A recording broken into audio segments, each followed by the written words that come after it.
The Bill Clark Show, presented by Dr. Pepper. And now, Coach Bill Clark.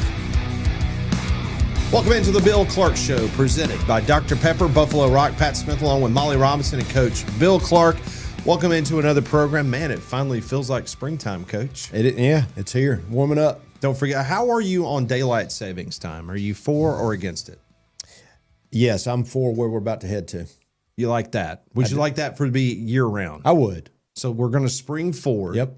So you would like that for the entire year? I would. Just simpler. Now, I get up early, and it is fun to see some sunshine as I go walk or whatever, but because it's going to be dark. I know, but I like the afternoons more to, You like more daylight at Absolutely. At nighttime, I so do. to speak. Correct. Okay. I'm with you. You and I are on the same path. That's good to Although know. you ridiculed me a couple weeks ago about all these potential rule changes in which they're actually looking at now. So now look who looks smart, right? You do, yeah. Look who you're in good company with. So. Exactly. Before we continue on with the fun and frivolity that we typically have on this show, I do want to get your thoughts on the passing of Lou Holtz, someone that I know that you knew very well, someone that did the Coach Safely event just a couple of years ago at Vestavia Country Club, and college football lost a great man. They did, and I think, the thing that I appreciate about Coach Holtz, he put faith and belief right there with his coaching, and I mean, obviously you could overdo anything, but I think just the things we believe, God, family, country, making better people, along with being a really, really good coach. Obviously, I know Skip very well. We coached against each other for years, and I would count him as a friend, and obviously what he's done here with the Stallions. So sad for his passing. I know it was kind of getting to be expected with some of his health issues, but an icon. A true icon of the game and of our country. It really was. And I remember back at your event just a couple of years ago that, and we knew that, his mobility had started decreasing, but man, he was sharp as a tack. Right. And that night with Paul Feinbaum, it was a great event, great night. Well, he was a guy that would go around speaking, on the circuit, kind of, leadership talks and whatnot for a bunch of the Fortune 500 companies back in the day. Once again, I always say this, give me a guy who's won in multiple places. Give me a guy that's went where he did that. Yeah, and I think that's something that I've always said, all right, I hear you won there, and I'm not taking that away from you, but go win where they didn't have the resources. Go win where they've been down. And then that's the special ones, and I think when you just start talking history of our game and then as an announcer, just those things he would do on ESPN and just the insight just made our game better. I think back to 1999 when he was named the head coach of the South Carolina Gamecocks. A lot of people were scratching their head going, man, this South Carolina hasn't won a lot. Right. They're in the Southeastern Conference or, going, I think this will be their 8th year going into the conference after joining back in 1992. A lot of people were like, man, I don't know about this. And he goes 0-11 his first year at South Carolina. And you go, see, don't know if this is going to work. Well, guess what he did? The next 2 years, he goes 17-7. Yep. He finished his second in the SEC East. And he really puts South Carolina football back on the map and sets the groundwork for Steve Spurrier, who ends up following Lou Holtz at South Carolina. And, of course, Steve Spurrier spent 10 successful years right after Lou Holtz left. Yeah, and I think the building blocks of a program, and that's when people would be willing to say, I'm going to sacrifice this first year to create a culture. And that's how I was brought up on it was it's going to take you some time to build this thing the right way. And I think that's exactly what he was doing there. And obviously a guy who had a lot of opinions. And when people have opinions, you're going to not agree with all the things they say. But if I would go to the core of who he is and his beliefs, and even recently things he said about our country and standing up when he needed to stand up for things that I believe in, things that are right, I give this guy a lot of credit and appreciative of him. And obviously getting all my time with Skip. Skip got the gift of gab from his dad. From his dad, I always told Skip he'd never met a microphone he didn't like. And I can attest to that because we got to know Skip real well. He was a weekly guest on our show on Three Man Front, and he was great. And when he'd come in studio, he'd want to hang out all day. Oh yeah, his opinions are always solid and gets it gets it straight from Pops. And as a coach's son, I think that just similarities and appreciation for him. And we're missing a legend. So here we are. We've got Alabama starting spring ball on Sunday. UAB will be right around the corner. So will Auburn.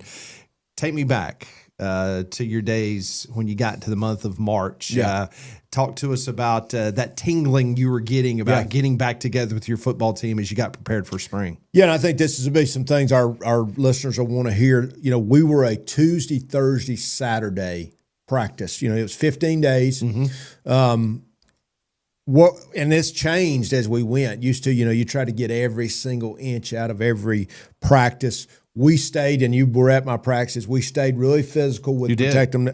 We kind of ended up with a model of Tuesday super hard.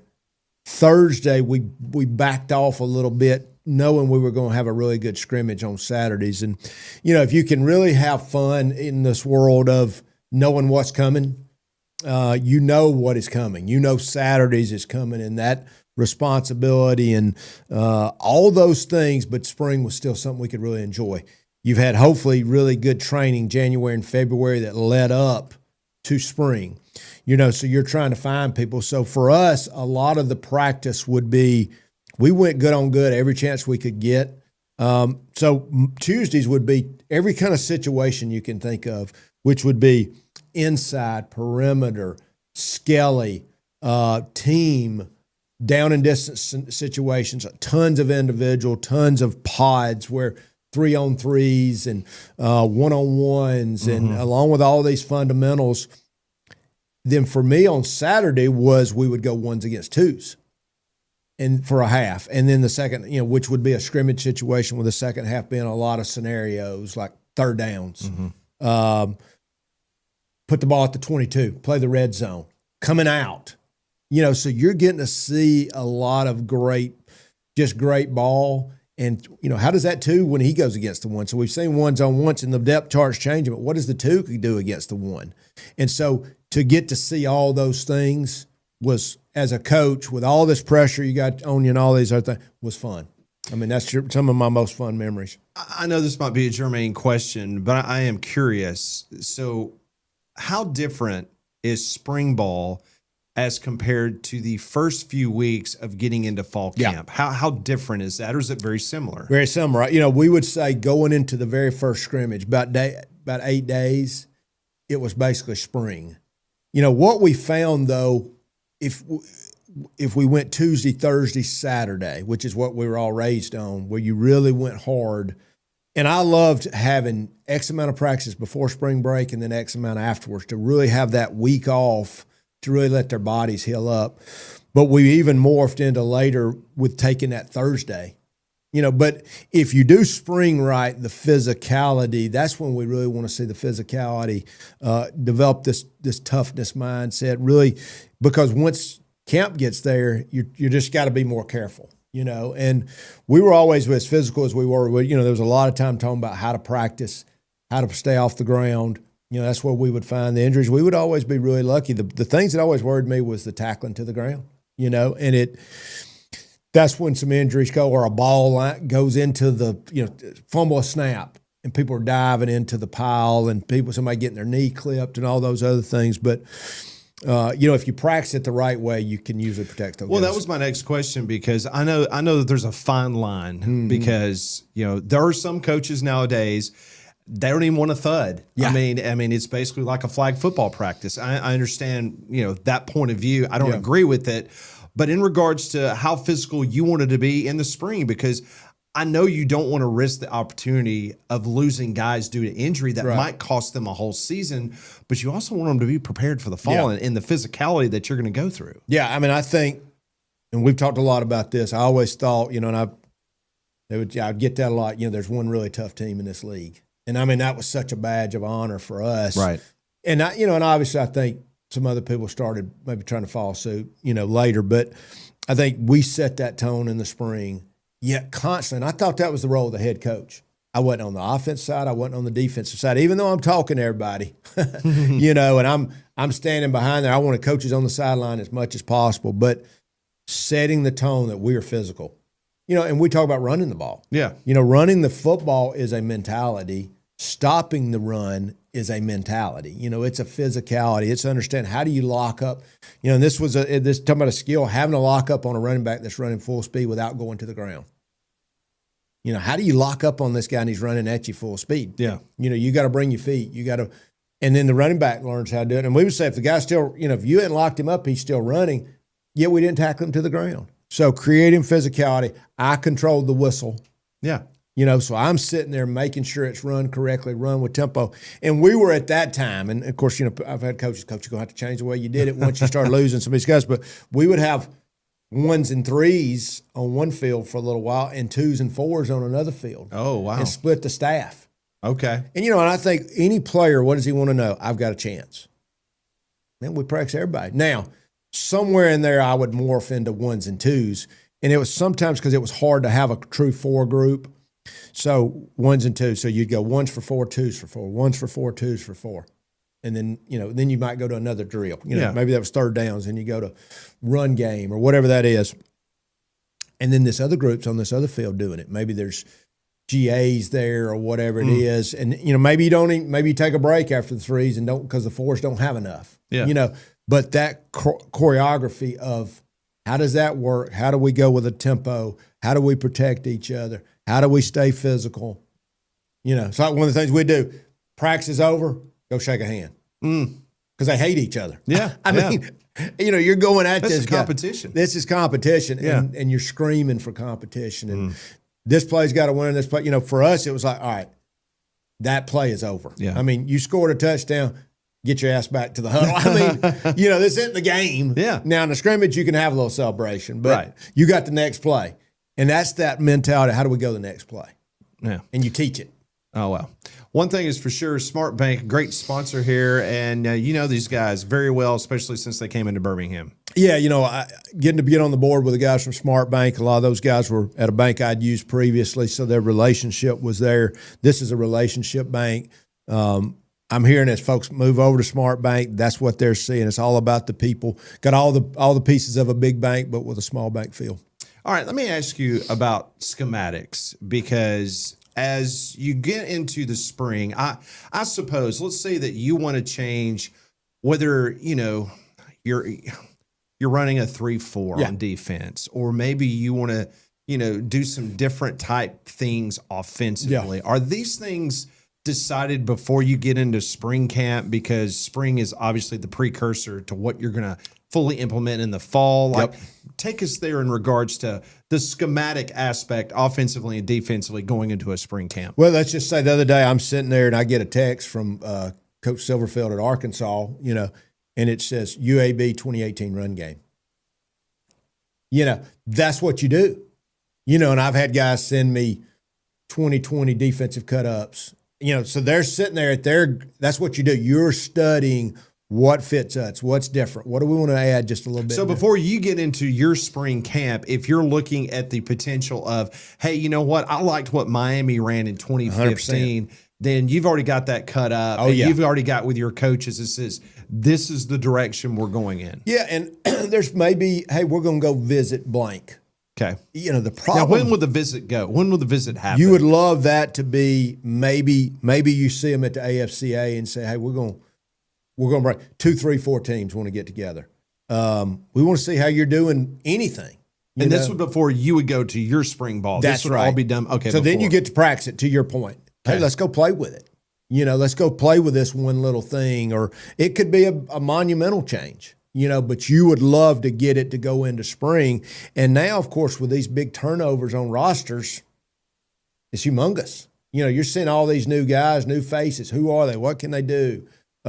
You've tried to use your training from January to March to get as much run through the line, not to it. All the things we've talked about in training, run the stadium steps, all the different things you've done to try and create a toughness and a team building. But you've also went and said, I'm going to do something different. We're going to look at different things. Spring is the time that you try all that. Yeah, and then that would just play off into whatever you've implemented then, where the terminology and everything gives them the whole summer absolutely to work through it with the position coaches. Yep. And then fully implement the first practice. In the fall. And you could go. I mean, the quarterback. This guy was a thrower. This guy's a runner. Now we're still going to throw the ball, but we're looking for more Q run. We're looking for. We're going to get more multiple on defense. We're going to blitz more. I mean, whatever that is. And like all of us, you're sitting there watching Indiana going. Now, wait a second. Is that the call or is it that guy they got? Yeah. And I think we all as coaches go, man, I really like that. But I've got to go, is that Jimmy and Joe make that work? Or the X's and O's. That's it. Yeah. Is it the X and O or is it the Jimmy and Joe? And that's the deciphering you have to have. And I think that's why when I say a multiple scheme that can fit your people, and what are they good at? And I'd love to hear fans say, well, why didn't you do blank? Well, a lot of times the quarterback couldn't do it. Yeah. And when there were certain limitations. There was a limitation. And so you say, okay, we can try to do this, but it doesn't fit him. And we can beat our head against the wall, but this is the guy we got, whether it's run the quarterback more, throw the ball more, whatever. Yeah. Bill Clark Show, always great sponsors that on board, including Buffalo Rocket, Pepsi. But I want to talk about our good friends over at Webb Building and Supplies and Concrete. Those guys do a great job. They do, yeah. Phil Webb, sponsors. He's part of a lot of different programs. Obviously, I got to know him at Jack State. He's very philanthropic, but the building supply company, obviously my son works there at the Pell City location, but anything you need for a home, from flooring to concrete to all the building supplies, and they do a really good job. So you were just talking about getting a text message from a SEC coach who is looking at stuff that you guys did in 2018 for UAB.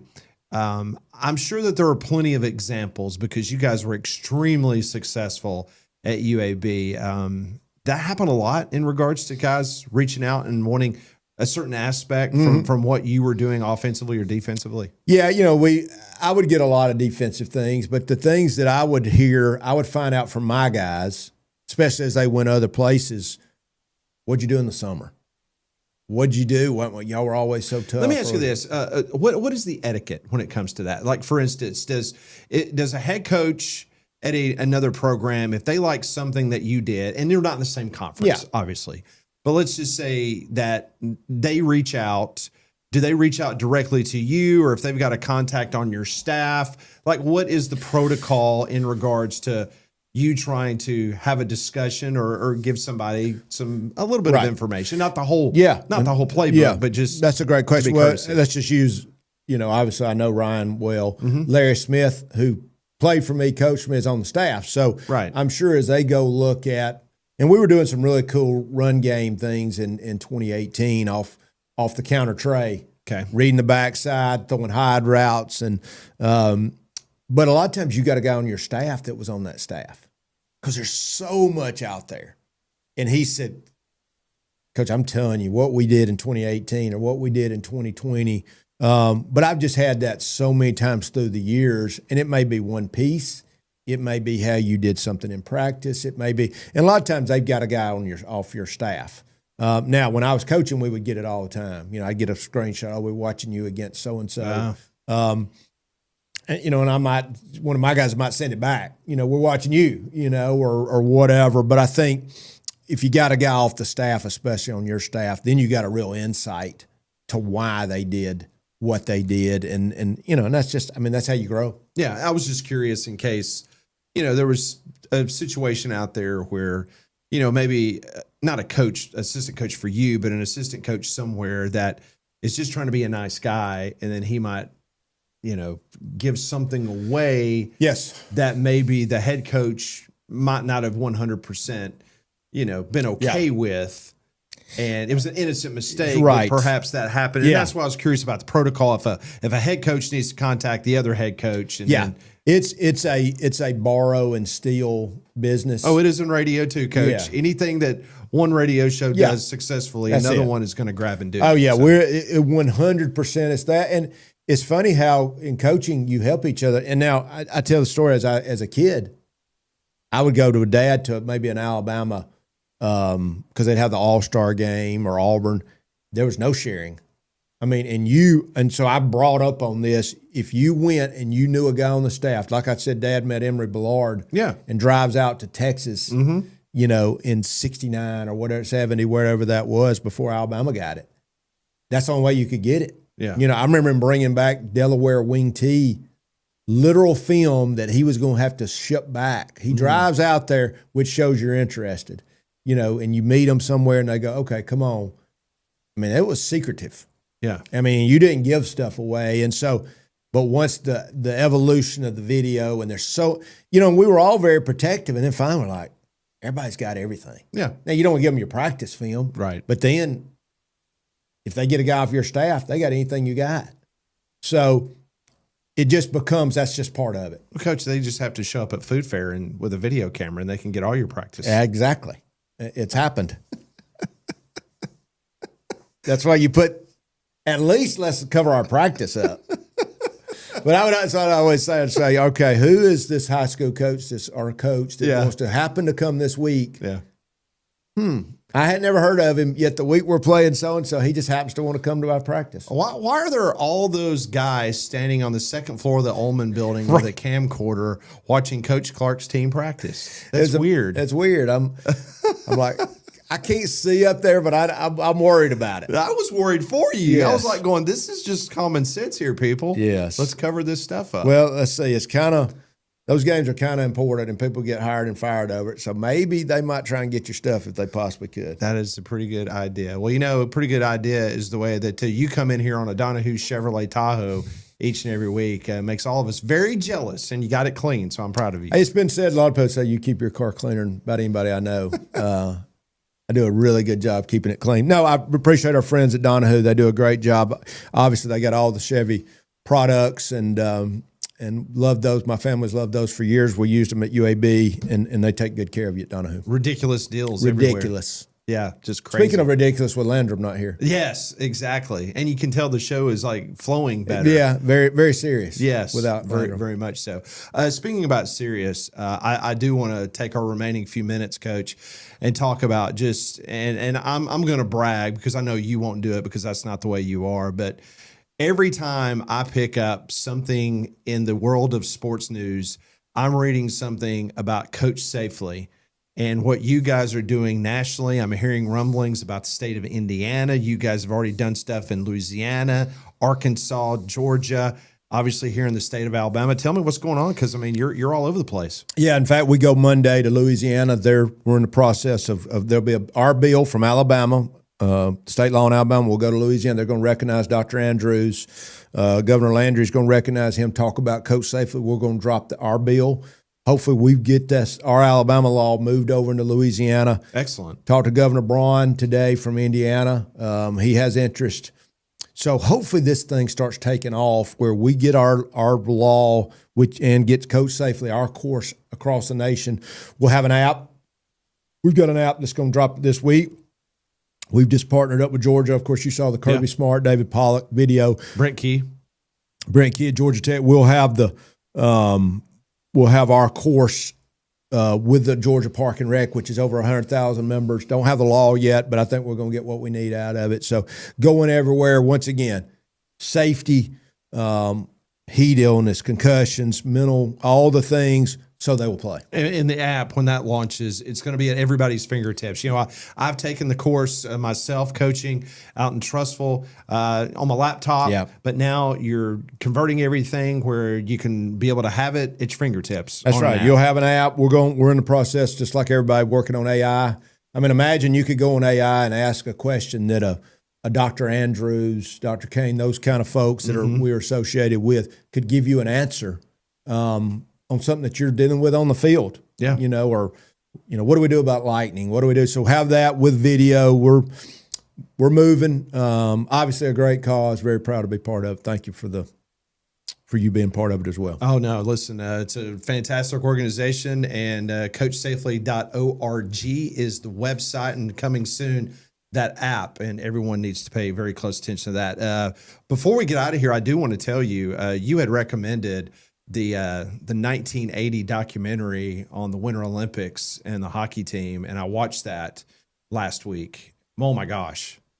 It was amazing. It's that good. Because you and I are about the same age, Yep. and I remember the 1980 Olympics. Yeah. I remember Eric Hyden's, skating outside. Now you skate inside That's the right. arena.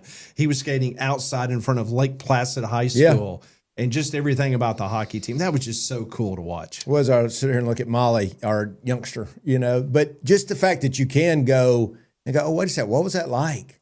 And that documentary puts you in it. And it was. It took me back, and again, you and I, young kids. Yeah. But it took me back immediately. It's that cool. I would say anybody watch it. But I think the other piece of that is, and I mean, it could not be greater what our hockey team did. That was amazing. That. Oh my goodness. Where it's a bunch of college kids playing professionals was that other level, especially where our country was at the time. So, and it goes hand in hand with what our guys just did and girls. And the thing that I completely forgot about.